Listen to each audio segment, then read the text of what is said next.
locked in. Look at what we have here, folks. To the only show that matters. The cream of the crop. Duke Loves Rasslin. And there is no one that does it better than your host. I have come here to chew bubblegum and kick ass. The Duke. And I'm all out of bubblegum.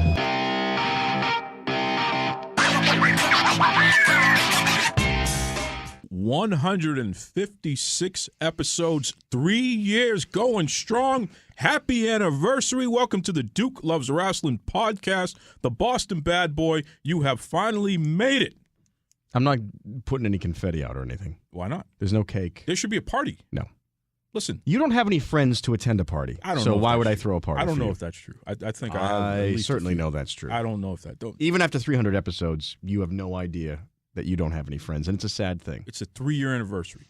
300 episodes. It's episode 156. You're going to confuse everybody. Don't do that. You're going to confuse everybody. I think your math is off. Oh, my goodness. Folks, we are in celebration mode today. I'm telling you, man, think about this. Do you know how many podcasts, how many wrestling promotions have come and gone in 3 years? I would hope this one would go before that. Well, clearly we're not going anywhere. We don't die, we multiply. Remember that? Bebe's Kids. Remember that? Remember that movie? It was awesome. No, I don't remember that movie. I was talking to Rudy Boy Gonzalez. Oh, how did that go? One of our first guests and you know, frequent guests through the years and what have you. He told me to never call him again, which, you know, that was You know what, Rudy? Don't do us any favors. How about that? How about that, Rudy? He said congratulations and all that good stuff there, but he's big time. What is he mad about now? Huh? He is always mad about something. He's mad about politics. He's mad about the weather. Yeah. He's mad about kids these days. I mean, Rudy, come on. Enough already. I think he's mad at you. Bring it on. Bring it on. You haven't reached out to Rudy in a long time. Hey, my phone hasn't rung. Well, here's the thing. He started his own podcast. Have you offered to be a guest Absolutely on his show? not. You know why? Why? Because he goes on this podcast. He doesn't start his own podcast. Oh, is that what happens? Who the hell does he think he is? Are you just mad? You're mad because he didn't ask you to produce his podcast. That's what it is, isn't it? Because he didn't ask you for any tips. He just did it. He certainly didn't ask you for any tips. Well, because you wouldn't have any to give him. That's debatable. Can I just say something before we get going? What? My favorite headline this week.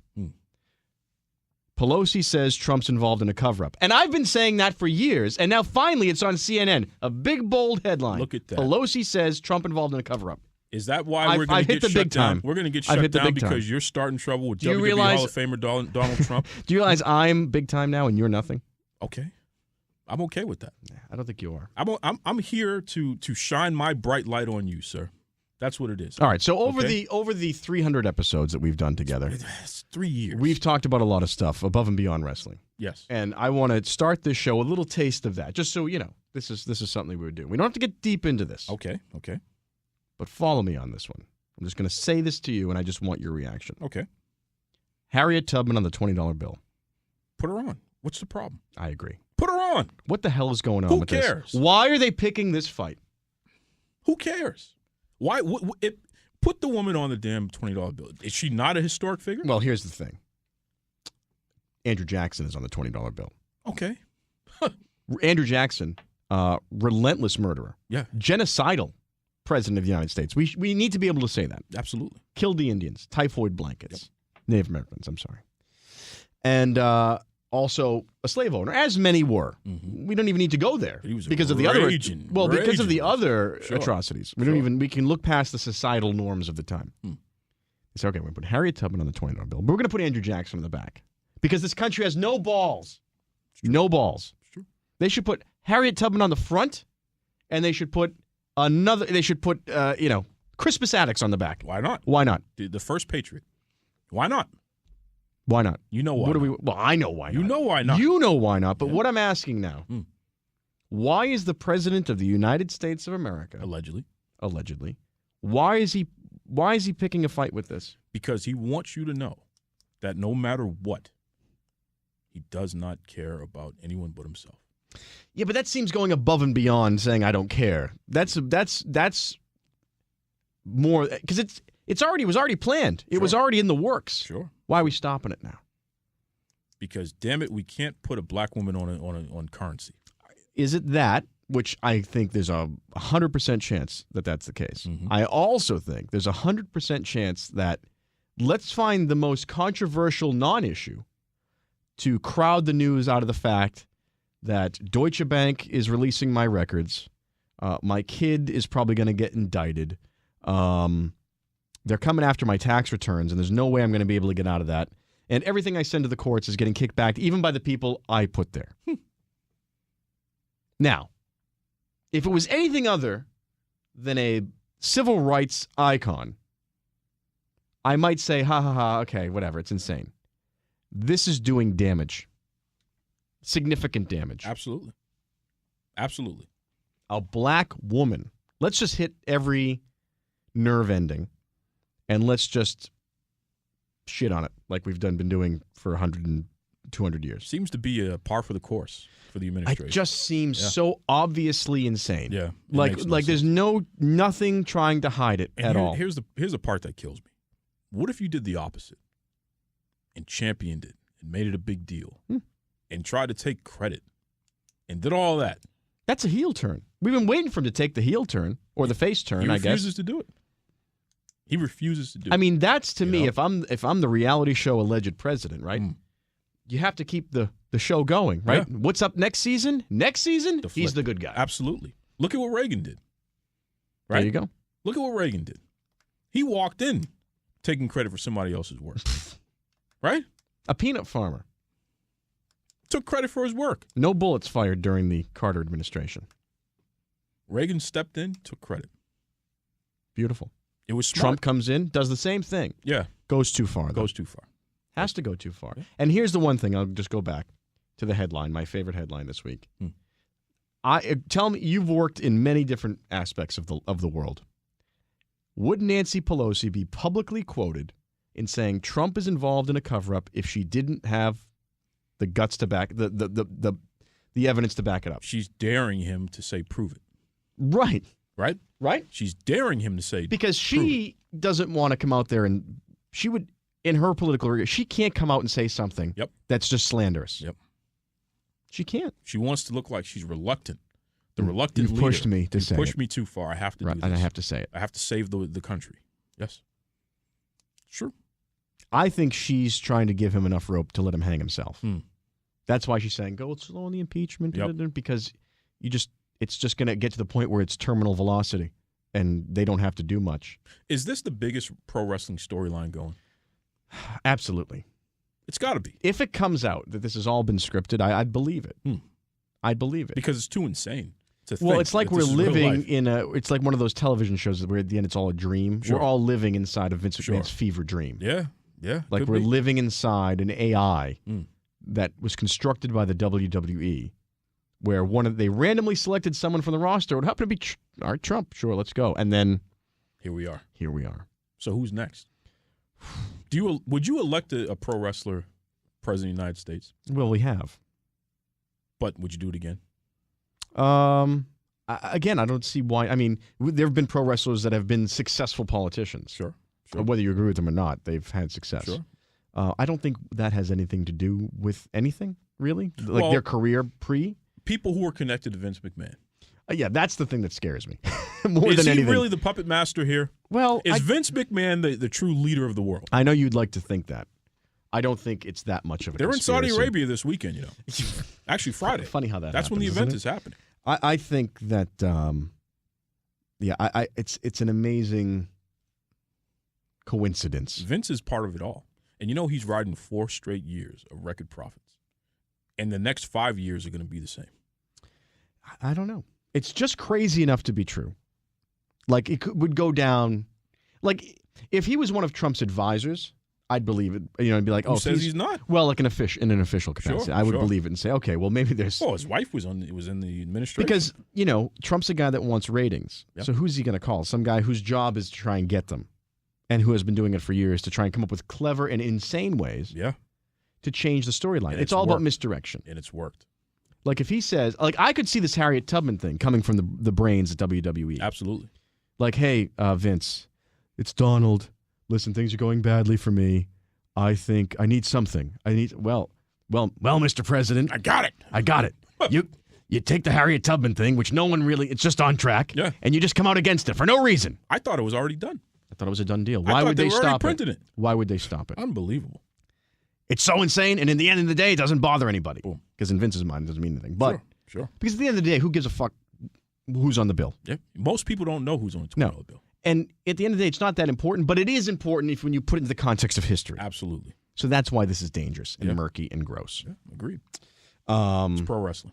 Yeah, and I just think that, here we are at 300 episodes. And how many more episodes will it take before the Trump nightmare is over? It's 3 years. Episode 156. Get on track here. All right?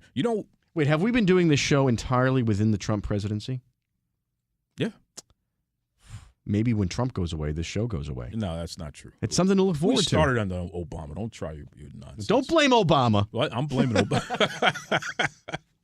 Listen, AEW. Okay. They signed with TNT. All right. It's a done deal. Okay. They're coming. All right. So this guy, who used to be with the WWE, right? Neville, the one who said, I'm not showing up to work anymore. I don't want to work here anymore. Sure. And sat out, and then they finally just released. That's what I'm going to do, by the way, to you. You've been doing that. And it's been very working. rude. It's been very rude. When I just signed a podcasting agreement with TNT. Get the heck out of here. So Neville signs a deal with AEW, right? He's been advertised. He's on the side of the MGM Grand in Las Vegas because he's going to be in a match. Then he says, well, I'm the champion of this other promotion in Japan. Mm-hmm. And they don't want their champion to lose. So I can't lose. Can you imagine this guy's going to tell the company, I can't lose? Well, I mean, it's all part of the business, isn't it? No. You're not bigger than the business. There are some people out there who pull this crap. And you know who you are, by the way. You don't tell the promoter you're not going to lose. You do what they tell you to do because you're getting paid. You mean to tell me that a guy like The Undertaker wasn't telling them what he wants to do after all his years in the business and all the level of his popularity? Let me tell you something. Neville, or he calls himself Pac now. Pac is a lot of things. He ain't The Undertaker, baby. Pac, like a Pac on your house? Like Tupac. It's Pac. He ain't The Undertaker.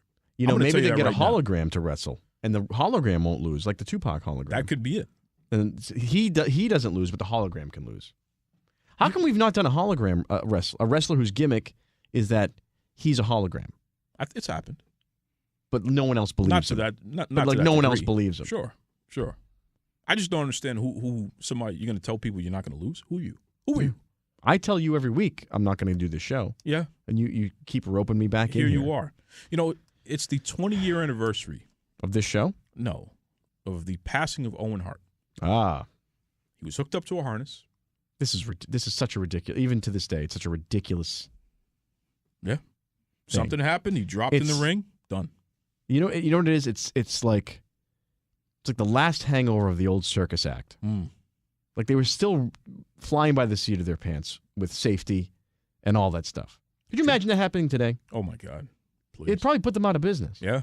That would not be pretty. They're public now. So that's a whole other story. Right. I was actually watching, there's a new documentary about the history of the circus in America. And I haven't gotten all the way through it.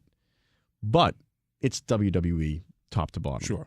And P.T. Barnum and the three-ring circus and the development of all that stuff, the big top and all this. It doesn't exist anymore in this country. No. Well, they got rid of all the animals. But it does exist as wrestling. I think it's evolved into professional wrestling. Okay. It's the closest thing you're going to get to the circus. Okay. And I think that they're still running it like a circus in many cases, and they're not running it as a proper business because Vince is he's lost it. Take it easy. People are making more money today than they've ever made before. Yeah. And but how close are we to another Owen Hart? Really? I think we're closer than people know. I hope not. Between the CTE that goes untreated and any hit could be, someone could die in the ring. We don't know the condition of these guys. We only know what's released. Somebody just did actually. Silver King, but that happened in Mexico. But still, there you go. You don't know the condition of this. How many is it 5 hits that gets him? Is it the 6th one that gets him? Is it the 20th? We don't know these things. And they're still rolling the dice and all that. Yeah. Yeah, it's sad. Silver King had a heart attack during a match. And the referee didn't do anything. I don't think what do you want him to do? They realized he stopped moving. His opponent rolls him over somehow, Juventud Guerrero, and pins him. Celebrates, leaves the ring, comes back in, celebrates again, leaves the ring again. They think it's a whole bit. And the referee's just standing there. Well, they don't know it's not a work. The man dead. Wow. Completely. And they just... But isn't that how they all want to go out? Well, I should hope not. In the ring. They all want to go out in the ring, don't they? A lot of people, yeah. I mean, that's really... Well, that's what they say at least. Sure. Sure. But what's wrong with the ref that he doesn't realize that one of his guys is not responding? Well, again, the ref is not really a ref. We know this. No, but he's there to help. Well, obviously, James Beard had a problem Listen, with that. I got to say, I think that if it was an organization like WWE, where it's all very planned out, they and jump we all right know, on it. they would know right away. Yeah, they jump right on it, of course. But what if that happens in the middle of a live, televised live event? You shut it down.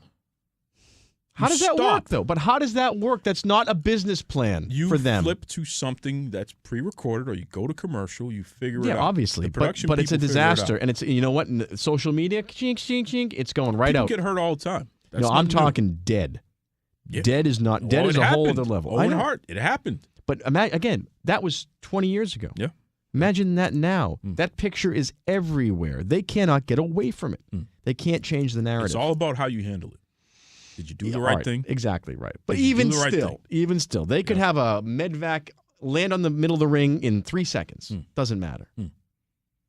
Because when it comes down to the guy took one too many hits, when the guy's harness wasn't clipped the right way, when someone forgot to do what they're supposed to do, bad news. It's bad news. It's bad news. Everybody wants someone. Everyone wants to see the spectacle of someone dying in the ring. People don't want to live with that fact. Hell no. Please. They don't want to say they have said it. After they've seen it, they don't want to say it. Don't do that. Please. Yeah, and let's move off of that. They just came out with a new title, which is an offshoot of an old title. Okay. The 24/7 championship. Is it the really ugly belt? Oh, no. Are you going to do this? Well, I just saw... It's a beautiful belt. Stop I saw an ugly belt referenced from the past and now an uglier belt referenced currently. Don't do that. It kind of look like Legos. You say you don't watch, but then here you are. Listen, I know. Right? Listen, I don't have to watch to know everything. Oh, okay. I know everything. Okay. Well, here's the concept. The belt can be defended 24 hours a day, anywhere, as long as there's a ref around. So, like, if somebody was doing an interview right now, if you had a referee, you could pin them and you'd be the champion. I like that idea. Brilliant. How do we get the belt in your hands so I can kick your ass and take that belt from you? Who says you could? What are you talking about? Listen, I know someone who could act as a ref. So you better watch out. It could happen anytime. Your lunch break, when you're on the tee, it can happen. I'll bring Bob Backlund back in here to fix you. How do you know? Maybe he's on my payroll. No. Maybe he's my ref I brought in. He's the ref. He's the one who's going to do it, right? And give you the belt. That's right. So WWE's going back to Saudi Arabia. They're going to be there this Friday. Get out of here with this bullshit. Here's their advertisement. Just as good, if not better, than WrestleMania. Now with 80% less women. Yeah. That's what it should say. Yeah. Now with 90% less promotion of rights. Stop it. Now with 100% less freedom. Stop it. You have to stop giving them a hard time. You know, I got to say, is this how you make America great, Vince McMahon? If you're behind this whole ploy, if you're buddies with Trump. Stop it. Putting women, second-class citizens. He's going to pay them. Get the hell out of here. He's going to pay them. Money doesn't matter. It should. You know, when they built the Transcontinental Railroad, which just had a recent anniversary, an achievement, an American achievement, built on essentially slave labor. True. The Asians brought to this country as indentured servants. They were technically paid. That was no kind of life. It's essentially what you're saying to these women. Well, you're paid, even though we're treating you like garbage. You get paid. It's not about the money. Stop it. It's not about the money. We're it's not about going to legacy. Disrespect Vince McMahon on our 3-year anniversary show. Vince McMahon is once again putting people in untenable positions, and they have nothing they can say about it, really, unless they want to lose their job. Listen, I had to work It's a manipulation right out in the open, which is amazing, which is Trump. It's a manipulation right out in the open. Stop it. I had to work hard to get back on Vince's good side after all the bad will that you've Vince caused. doesn't know you. Okay? So he's a very good friend of mine. All right, so just take it easy is what I'm saying. So listen, we've been on the air for 3 years. 300 episodes. 156. And we've had some great guests, right? Think about all the guests we've had. We've had some pretty awful guests, too. Okay. I'm not going to name any of those. Well, honestly, what was your favorite interview? Wow. My favorite interview? Out of all the ones we've had, and we've had amazing. We've had Manny Fernandez, who talked about blowing people up and telling Vince McMahon to go after himself. That's true. That was a good one. We had Susan Tex Green, who talked about getting stabbed. Tex is great because that is such a story of wrestling. Yep. She was the first openly gay female wrestler. And yeah, it ticks so many boxes. That was a long interview. And that was a long interview. That was a very long interview we did. Bob Backlund. I have to say it's my favorite interview because I was put into a move by a professional wrestler. Wing. Yeah, the chicken wing. Like I experienced it in a way that you never have. No. And in a way that I'm not going to piss Bob Backlund off to the point where he's got to hem me up like that. And no, I think that was probably my favorite because I survived Bob Backlund. Yeah, because we had him in studio. It's not often we can get someone in studio. Sure. Into the secret location. Sure. And no, I thought that was good. Tex was great. Trying to think. The Valhalla Club guys are good. Oh my God! Did you see the Klepper show? I saw some clips of it. Yeah. Oh my God! I gotta go back and watch the whole thing. You know, we've been with those guys every step of the way. Yeah. And it is just tremendous to see the world embrace them. Right. Including the Army. The Army's been using them to pump themselves up, which is really interesting because, you know, they had to go to pro wrestling. Duke of Dorchester. That's my favorite. Pete Doherty's my favorite. Yeah. Absolutely, 100%. You know, I always have enjoyed the begrudging appearance of Peter Vesey. He's coming back. Because he's coming back for the NBA Finals. He hates you so much. He's coming back for the NBA Finals, and he's going to tell me about how much he hates me. He hates you so much. Yes, Peter Vesey, the NBA Hall of Famer. Yes. And that's why I like when he comes on this show, because I get to sit back and just – there's only really one man that's ever on the show that hates you more than I do, and it's him. And that's why I love it. He's probably going to be on, if not next week, the week after, to talk about the NBA Finals. That's what we've been holding out for. But, yeah, Vesey, does anyone really care about the NBA Finals? Everyone does. It's awesome. We're in a hockey mode here in Boston. Yeah, speak for yourself. You know, my mom's a big hockey fan. She should be. She loves She's Patrice a smart woman. Bergeron. I got her an autographed puck before. Bergeron. Really? What have you gotten for me? What are you Nothing. talking about? Nothing. You've done nothing for me. I've done everything for you. I've made you a star. You're a star. So your favorite is everybody, basically. Well, no, I said Backlund's great because we got a good pictures. It was fun. Sure. Rudy definitely at the bottom of the list. Anytime he's been you hear on. that, Rudy? He's at the bottom of the list. Wow. Who am I thinking of? Was it Tommy Wildfire? Oh, Wildfire Rich. Wildfire Rich. He was another crazy one. Couldn't understand a word he was saying. Yeah, he's great. And who's the other guy that was always Steve Do It To It Cox? Steve Do It To It. Again, one of our early assignments. We got to get Steve back because he's crazy. Just crazy. Yeah. Total crazy. We've had some good people on that have really shared a lot of human things, really, Absolutely. and had some really good conversations. We've dealt, and you know, it's not a cliche. We've dealt with sexism, racism, PTSD, drug addiction, domestic violence, classism. Big Vito. Oh my God. Talking about CTE, as we talked about before. Yeah, and I know Vito, he'll be back on real soon too because he has a lot to talk about. People with real passion. Yeah. And it's amazing to me that these are larger than life people, and they're in the ring. They're screaming, running around, doing this, doing that. You know, Tex is a great example. Even at her age, she'd kill you or I in the ring. Absolutely. Because she knows what she's doing. Sure. But she was just a pleasure to talk to. Endearing. And just a normal, down-to-earth person who's been through some shit. And, you know, and has some great insight as a result. So, yeah, we've had some highlights. We've had some lowlights, Rudy. And but we've made it to 300 episodes, and I'm so happy about that. So it's the I hope we have anniversary. I hope we have somebody on the show worthy of my time today. Oh, whatever. But I just want to say that one of the things that we get called out about the most, other than you being rude, is the genius I bring. Okay. Are you bringing in a little a check? Do you have a check you're going to give me? The intelligent way that we approach our interviews and the discussions that we have. And I just want to say, you're welcome. Oh, please. And also our ability to get people who may have done interviews elsewhere to open up in a manner and share things that they really aren't sharing anywhere else. Yeah. Which is not easy to do. I mean, you're a Howard Stern fan. Sure. You love Howard Stern. Howard's a genius. Right? When it comes to interviews, I'd say, at least when it comes to interviews. He gets people to talk about things that you don't hear them talk about. Are you saying that I am like Howard Stern of podcasting? Oh, that is the nicest thing. Give me a break. Finally, you've acknowledged my greatness. Well, to our listeners, we just, again, we thank you for being on this journey with us. It truly is a pleasure to do this show and share information with you each week. It's not always a pleasure to look at the Boston Bad Boy. You should be so lucky to cast your gaze upon my visage. Oh, give me a break. That's why I don't like to look at you when I do this. Anyway, but we're not going to stop. We got plenty more coming, and in fact... Wait. I thought we were stopping. We're not stopping. What are we stopping for? We're just getting started. Do you understand how many amazing guests there are out there that we can That you don't want to talk to you? Yes. They all want to talk to me. Okay? Nobody wants to talk to you. You know... Uh-oh. You know another of my favorite guests to have on. Who? Because they hate you. Who? Babam. Oh, God. We haven't had Babam on in a while. I know. We should get talk Babam about back your horrible skills at gaming. Well, and I still owe Babam another match because he's a cheater. No, So, you lost that fair and square. He's a cheater. No, you lost that fair and square. Which is why. And it was excruciating, and I'm never doing that again. Uh-huh. I'm just putting that out there. Yeah, you did a good job. Yeah, but I'm never doing it. You can't pay me enough. Yeah, well, that's fine. That's fine. The other guy did better than you. He carried you the whole time anyway.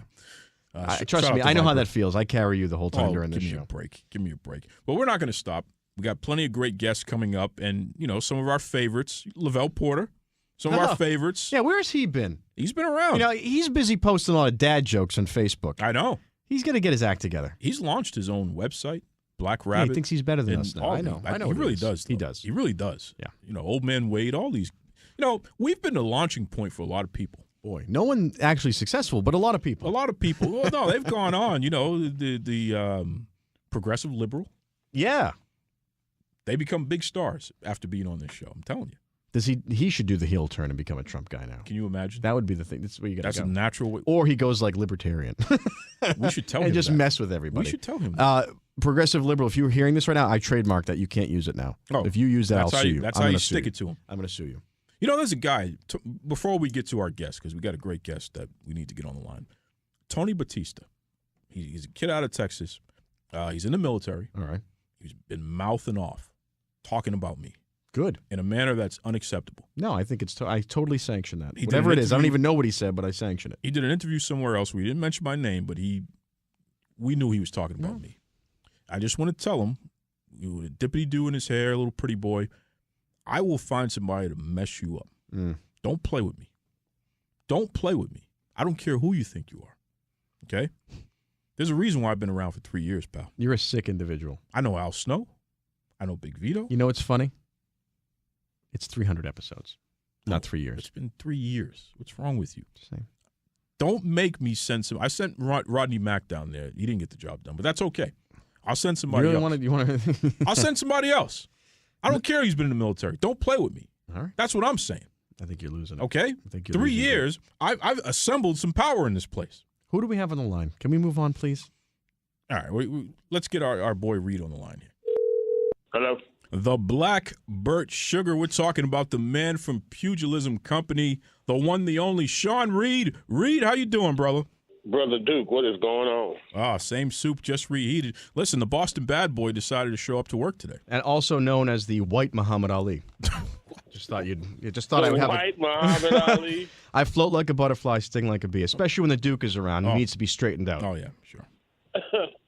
Excuse the background noise. I'm getting into my Jeep now, gentlemen. Oh, a fellow Jeep driver. Yeah, a real man. Look at that. A real man, Duke. Oh. Not like you driving your Camry or whatever it is. Listen, Reed, don't let him talk about me like that now. Hey, it's y'all's anniversary. Is that right? Oh, yeah. 3 Thank years. you for bringing 3 it up. years on the air. Y'all are my favorite dysfunctional marriage. Are we not the odd couple? The oddest of odd couples. Yeah. I like that. Now, Reed, you've been on.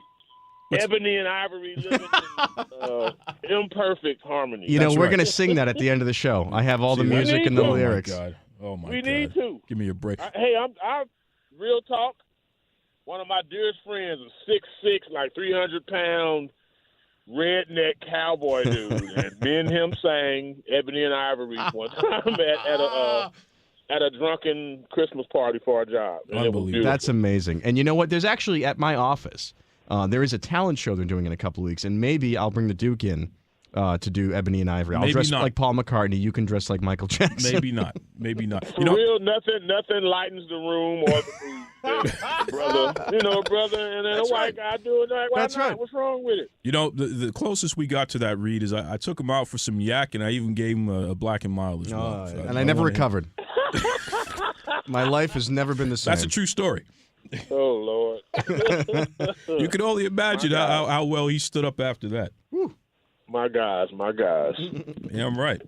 So listen, we were just watching the replay of that knockout heard around the world. So I had to talk to my man Reed and find out what the heck happened to your boy Brazil that the bronze bomber was able to clean his clock like that. Just being honest, this fight was built more on the backstory than Brazil's chances. Brazil is a credible opponent. He was a 2012 Olympian, I believe. His only other loss coming into the fight, the Wilder fight, was to Anthony Joshua in like the seventh round stoppage. And with Fury Wilder 2 falling apart, the next best move on not quite short notice, but shorter notice was Brazil. Him and Wilder had an altercation. It was back in Alabama. That's where Wilder's from. So Brazil was on a Wilder undercard. Apparently he was barking around town about Wilder. So Wilder and some of his guys showed up at the hotel. Brazil was at the hotel after the fight with his wife and kids, and some words were exchanged. So beef formed from there. And right then and there, these guys hate each other. Let's go ahead and put them in the ring since we can't get Fury Wilder too. Now I knew Wilder would stop him, but to say that I saw what I saw coming, I'd be lying. Like a first round knockout, one punch, like just that dramatic, I didn't see that coming for sure. Now he was setting up that right hand pretty much the whole round there, though, right? I mean, there was a lot of left jab, and then he kind of showed it a few times, and it worked. But it wasn't until Brazil punched him in the back of the head, that illegal hit, that's when it just seems like Wilder just lost it on him. Yeah, he kind of woke him up, and really that's all Wilder has is the jab, like you said, the jab, the right hand, and if the right hand doesn't do damage, then he follows with the left hook. He's a very basic fighter, and his technique is poor. You know, we've discussed this before in the past, just how boxing purists, they begrudgingly give him credit. But my thing is now, and I was one of those, but I'm like, look, at the end of the day, combat sports is about results. I don't care how you got to 41-0 with 40 KOs. You're 41-0 with 40 KOs. Let's not sweat the technique. Let's look at the result. You know, his result, you can't argue with the results. And apart from the draw with Fury, he's virtually flawless while looking very imperfect. Well, I got to say the sound created when he knocked that guy out was unbelievable. I have the sound. Just take a quick listen to this for those who may have missed it. Throw with him and That sound is just unmistakably loud. You don't often hear it that far. It sounds like a bat hitting a frozen bat hitting a piece of meat. Just boom, thud. I mean, right. Goodness. And again, like you said, it doesn't matter about his technique. Just he got the job done. When he connects, like even in slow motion, just the way you see Brazil's head go from his left shoulder and his own chin hits his own right shoulder. That's how much force was behind Wilder's right hand as it collided with Brazil's face. Like it was awe-inspiring. I don't even want to fist bump that dude. I don't even want to shake his hand. Right, just in case. I don't want to say cuff the brother, but I don't want your hands nowhere near me, dude. Like, no, let's just head nod from a safe distance. And he kind of came in. He kind of came in over the top on that one. It sort of like you said. If you look at it real quick, it's not so precise necessarily, but it lands.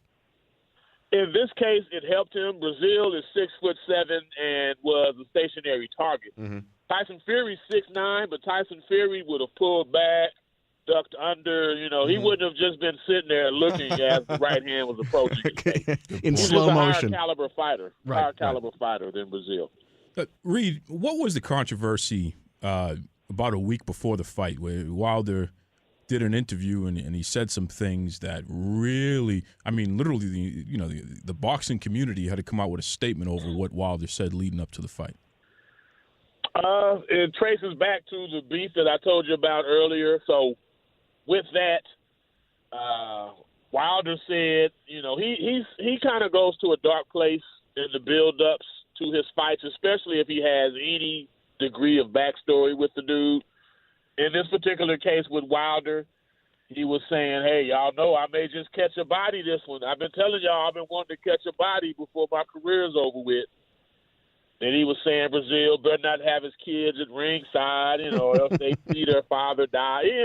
He went to a very dark, I would say unnecessary place, but with my matchmaking background and writing, I've learned that to get into that ring and fight someone, it's a very personal and unique experience. So just because I wouldn't say that in the build-up of a fight. Maybe you wouldn't. Maybe Mr. Bad Boy wouldn't. No, I said that in the build-up to this podcast. I tell Duke to tell his friends and family he may not survive it. I hope I catch your body. Yeah, exactly. And I say you might want to call your mother one last time because you might not survive this podcast. Happy anniversary. This is why I love y'all. Unbelievable. Oh, my God. Unbelievable. What I was going to say, like Mike Tyson has went to a dark place. Oh, yeah. Yeah. He said Roberto he'll eat your Duran kids. is going to a dark place. Like it's not a lot, but we've had fighters who will go to that dark place. I don't condone it, but the end of the day, it's about the result. And some of these guys, like Wilder's a goofy, jovial dude. I think he kind of needs to get into this asshole mode, for lack of a better term. He has to go to this dark place to fight the way he fights. I don't know. That's my rationale for it. But that's to answer your question, Duke. That was what the whole all the controversy was coming into the fight. Well, it was interesting because he said, a man is going to. He said boxing is the only sport where you could kill a man and get away with it. Before the fighter said that, I won't even go to jail. I won't even go to jail. Wow. But then afterwards, but he said, "Hey, we want to say that, and we see deaths or we see near deaths at least once, twice a year in boxing. And I know. Here's what I know: if Wilder did catch a body, he wouldn't be the same.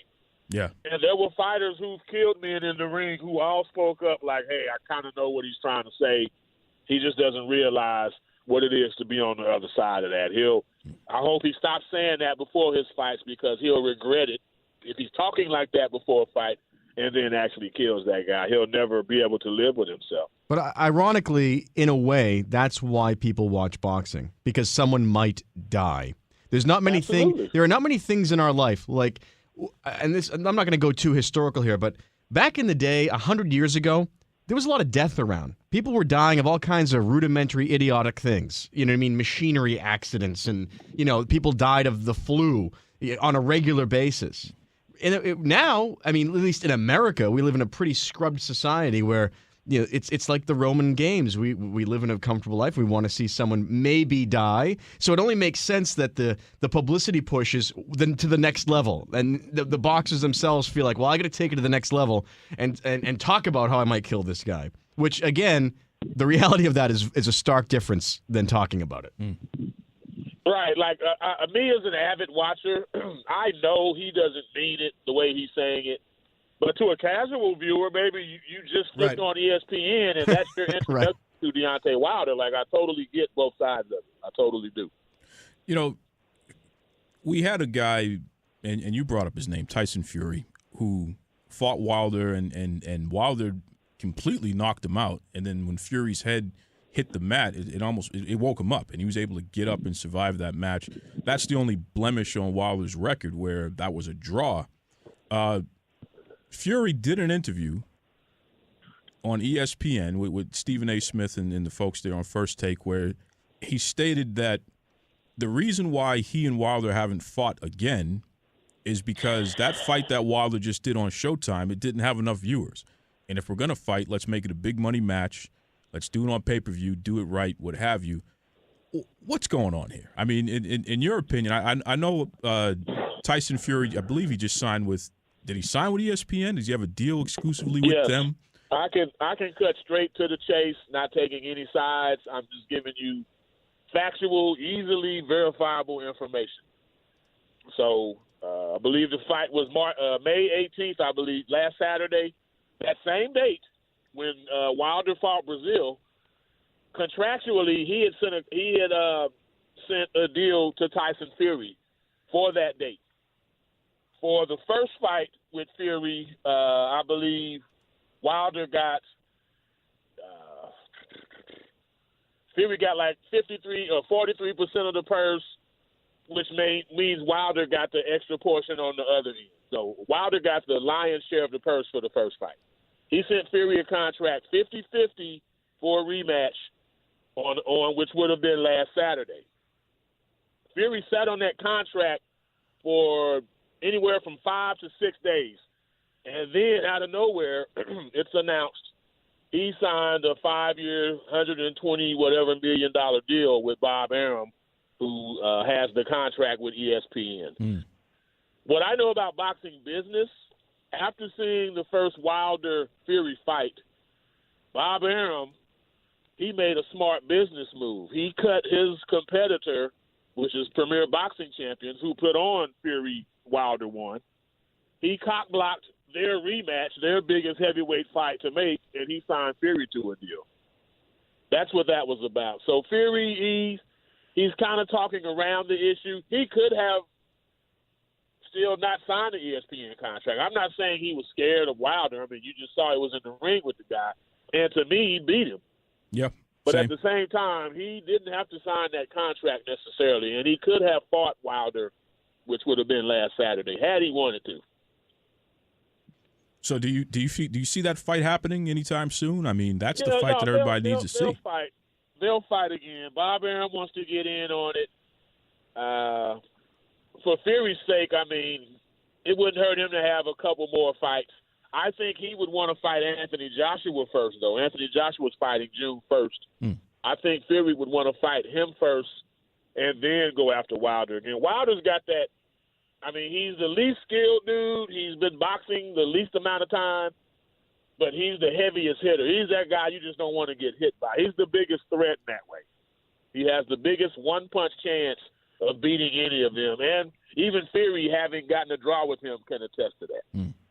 Well, Steve, we're talking to Reed from Pugilism Company, the combat sports wrestling website. It's on YouTube as well. Really great stuff here.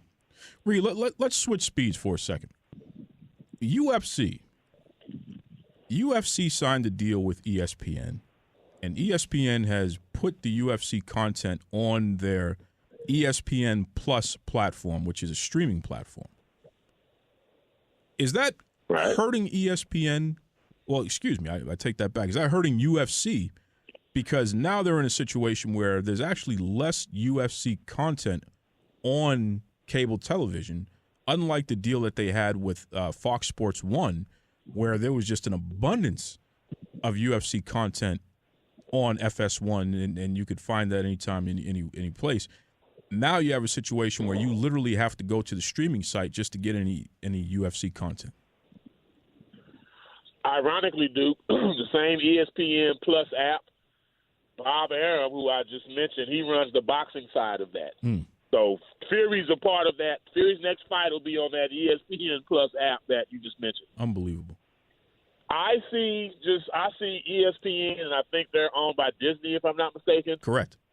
I see them just making a big-time power move on combat sports in general, because I'm hearing there's another streaming service called DAZN. It's more of a European-based, but they launched boxing towards the end of last year. They're already having difficulties, and there's a chance they may have to sell their American boxing arm of DAZN to ESPN. So it's looking like Disney's trying to just compile everything into one big, almost like a WWE, like when Vince just sucked up all the rival promotions. Hey, NWA, you come over here. WCW, AWA, he just sucked them all up. It almost seems like that's what ESPN, by way of Disney, is doing.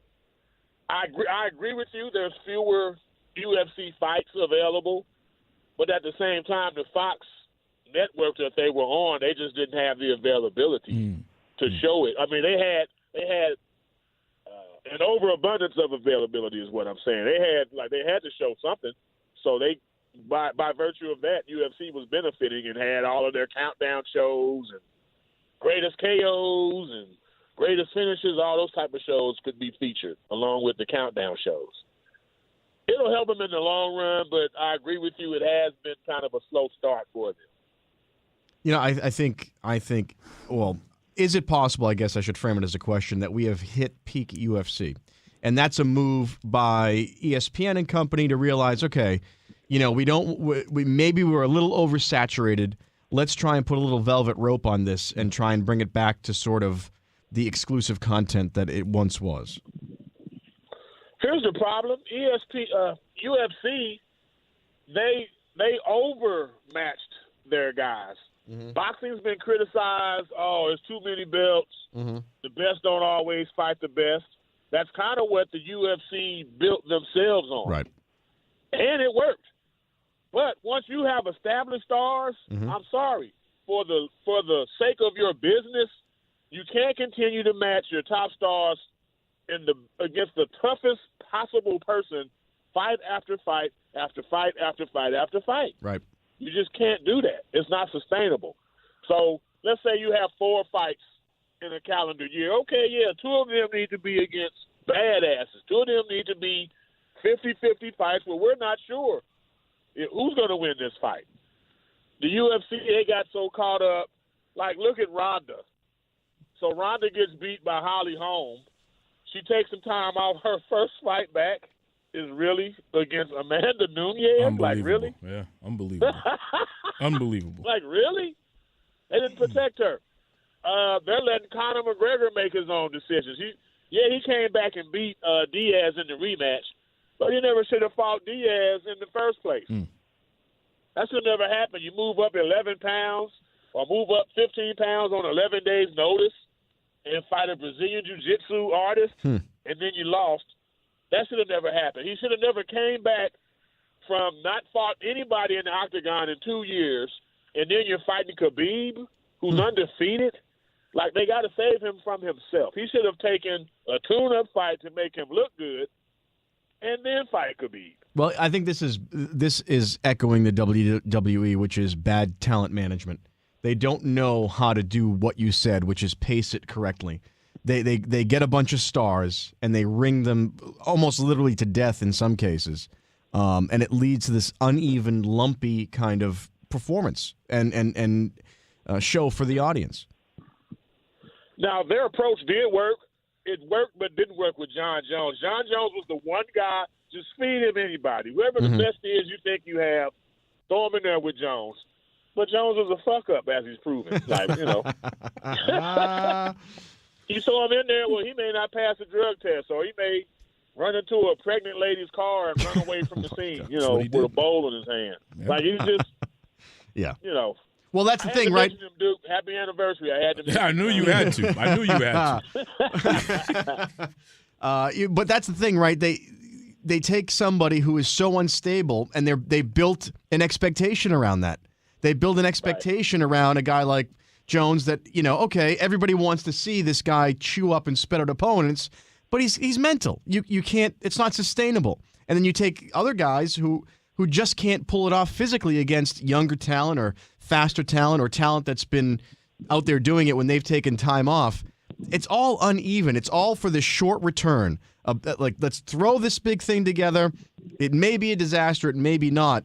But that doesn't work for longevity. I think the WWE is seeing that with a very unimpressive roster that is just sort of depleting itself.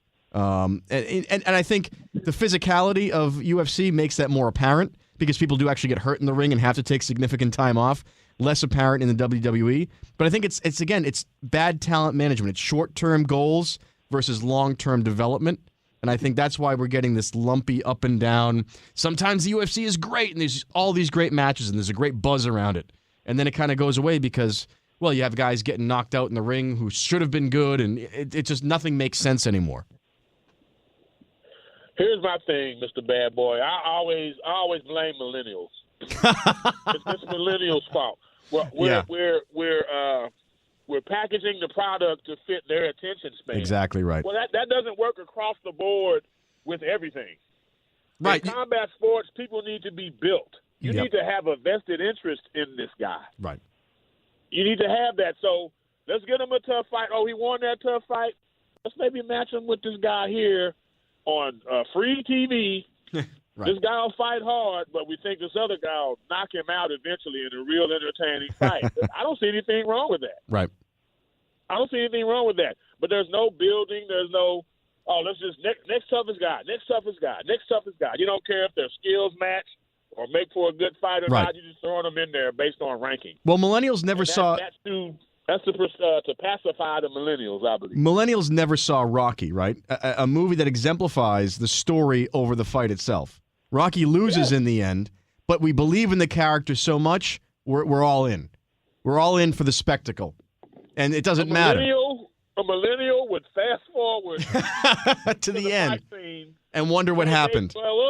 10 minutes in, hey, when's the fight? Let me fast forward. They go to the fight and see, like, oh, God. They wouldn't watch any of the other ones. That's right. Because he lost the first fight. And they wouldn't. That's how a millennial would That doesn't make any sense. Why would he lose? Well, that doesn't make any sense. I wasted my time watching this. The Kardashians are on. Sorry, I don't want to besmirch the Kardashians. It is Duke's favorite show. So, well, and I apologize to all the millennials who are part of our fan base. I do not sanction anything that Reed just said here. I have no problem with any of you. Reed doesn't need your sanctioning. No, in my defense, Duke. I mean, I agree. I'm sorry, Duke listeners, but I have a 28-year-old daughter, a 20-year-old daughter, and a 15-year-old daughter. Oh my God! I have a little bit of experience. What does that cell phone bill look like? Just rough numbers. Yeah, you don't want to know. It looks like my the mileage on my car. Yeah, right. It just keeps going up. Reed, any big fights coming up that we should keep an eye on in the next month? Nothing this weekend, but. So the next big fight will be Manny Pacquiao versus Keith Thurman. That's July 20th. Earl Spence will be unifying the welterweight title against Sean Porter. That should be sometime in September. But what I really want to talk about is guy fought last weekend. His name is he's from Japan. His name is Naoya Inoue. 118-pound guys. Naoya, last name Inoue. I highly encourage anyone listening to YouTube this man and watch his last fight against Emmanuel Rodriguez. He is a destruction machine. His last 3 or 4 fights has been like KO3, KO1, KO1, and then his last fight against Rodriguez was a KO2.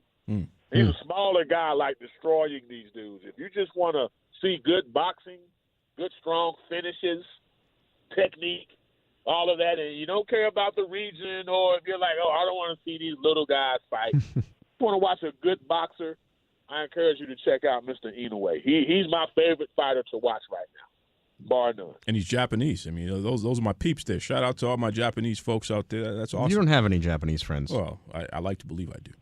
So as I say on my podcast, my Tomodachi, Naoya Inoue. You know what I'm going to say to Duke after this podcast? Sayonara. That's what I'm going to say. I'm joining the Pugilism podcast as executive producer. Give me a break. Happy 300th show, Duke. Give me a break. Give me a break. Listen, Reed, that brings up a good point, though. If anyone wants to check out some of the stuff you're doing over there with Pugilism, what's the best way that they can have a listen, have a read, or even reach out to you? Best way is to do a search on YouTube for Pugilism Company. That's Pugilism Company on YouTube. Or on the internet, it's Pugilismco.com. We have articles. On the YouTube channel, we have special interest videos. I podcast under the alias Reed BBF, Blackbird Sugar. And, yeah, we present a hard, rough and tumble sport like boxing with a little bit of a lighthearted touch. We respect the game for what it is, but we don't take ourselves as seriously as some of these other podcasters do. Like Duke does. I know what you're trying to say in a very veiled way. I get that. Hey, Duke is a serious journalist. Like, wow. We've come along. Talk about fake news. All that when I talk to Duke. Are you kidding me? You hear that? Reed, I want to say, Reed, before we let you go, I wouldn't prefer any other guest to come on for our 300th show. You always deliver the goods. Have a good time, and we really appreciate you coming on the show today. I love you guys. Have you heard of Tony, Duke? Oh, of course. Of course. He still has the poster. Tony. Of course. So, okay, do you know what today is? It's your anniversary. Wow. That's all I got. That's brother. Beautiful. That brought a tear to my eye. I've never serenaded men before in my life. God damn it, y'all better appreciate that. Yeah, we do. Like, for real. And we're keeping that for posterity to play for your family later on. That's right. Many years from now. At my funeral. Play that. Right, exactly.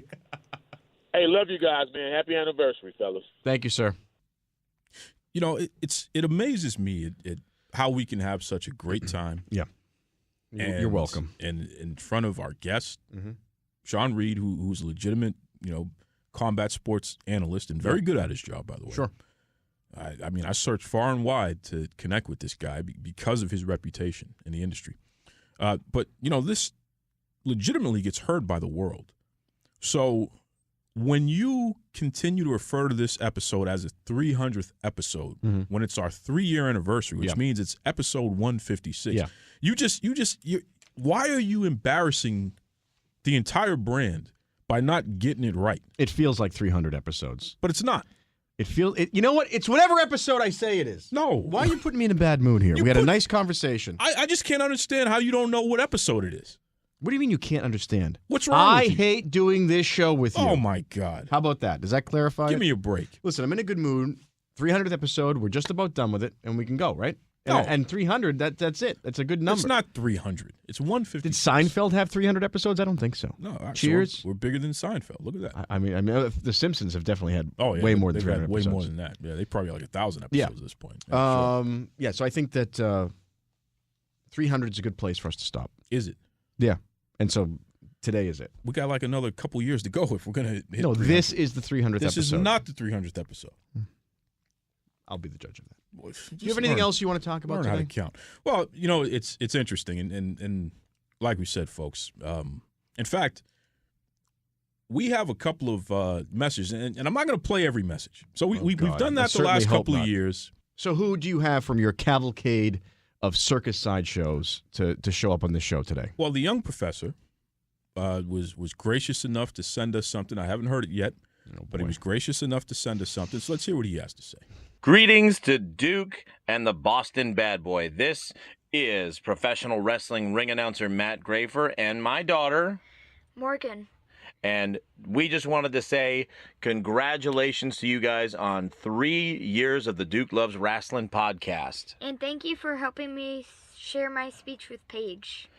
You guys are awesome. Keep doing what you're doing. And when I say you guys are awesome, I specifically mean Duke and not the Boston Bad Boy. Enjoy, you guys. Congratulations. This guy trying to go for some cheap heat, his email signature says the young professor. Mm-hmm. If you have to say what that is, no one knows who you are, young he's professor. Young and he's no professor. one knows. We had him on the show. No one knows who you are, young that. professor. Don't do that. No one knows who you are. Don't embarrass him in front of his daughter. He's a cute kid. She did a nice job. Do you remember Gilligan's Island? Yeah. And the professor that could build a coconut radio? He's more of a professor than the young professor. That's not true. And he's a TV fake professor. But he's not. He's a real professor. No, I don't think so. Oh, listen. Don't try and get cheap heat on my podcast, professor. That's ridiculous. There's only one professor giving a lesson here today, and that's me. That's ridiculous. Boston Did Bad you hear Boy. the kid Morgan? Why are you going to do this? That's the kid's her dad. fine. That's her dad. father shouldn't be dragging her into this. Well, he didn't drag her into it. She He wanted did. to do it. No. What if it was her idea? It's a kid. You know what? You're supposed to teach kids when it's appropriate to talk and not talk. You're unbelievable. The kid gives a you thank don't come you. on my show and get cheap heat, professor. No. All right, so Don't there's an do that. education Don't for do you. That. You need to understand. I've forgotten more knowledge than the professor has ever That's learned not in his right. life. That's not right. You don't embarrass And that's somebody a fact, in Jack. front of their kid. The kid wanted to Kid's make not a here. nice message. Kid's not here. The kid wanted to make a nice message, doing something with her Get dad. outta here. That's a family experience. And then here you come, You know the what? Grinch. Go to Girl You're gonna Scouts go all then. over You want it. a family She experience? doesn't have to be a Girl Scout. Well. What is wrong with you? I'm saying don't come on my show and have cheap heat. No, this is what I'm talking about. It's been 3 years of this kind of nonsense from you. 300 episodes of this nonsense. The kid wants to do something nice, and you got to go over here and talk trash about her dad and sit here and embarrass He's talking trash about me. What planet are you on? Didn't you hear it? He told the truth. Get the hell out of here. Unbelievable. I'm done with you. Unbelievable. You know what? There's not going to be a 301st episode. This is not the 300th episode. Well. Jeez, you know what? Folks, thank you for joining us for the past 3 years, and we'll see if the Boston Bad Boy makes it out after this, especially after the way he just disrespected the poor little kid there. I didn't disrespect the kid. I disrespected the professor. And if I ever see that professor, right, I'm going to take that little mortarboard hat the professor had, I'm going to break it over his head. Oh, my God. Take it away, Tony Schiavone. Mr. Tony Schiavone, and we're desperately out of time on Duke Loves Rasslin.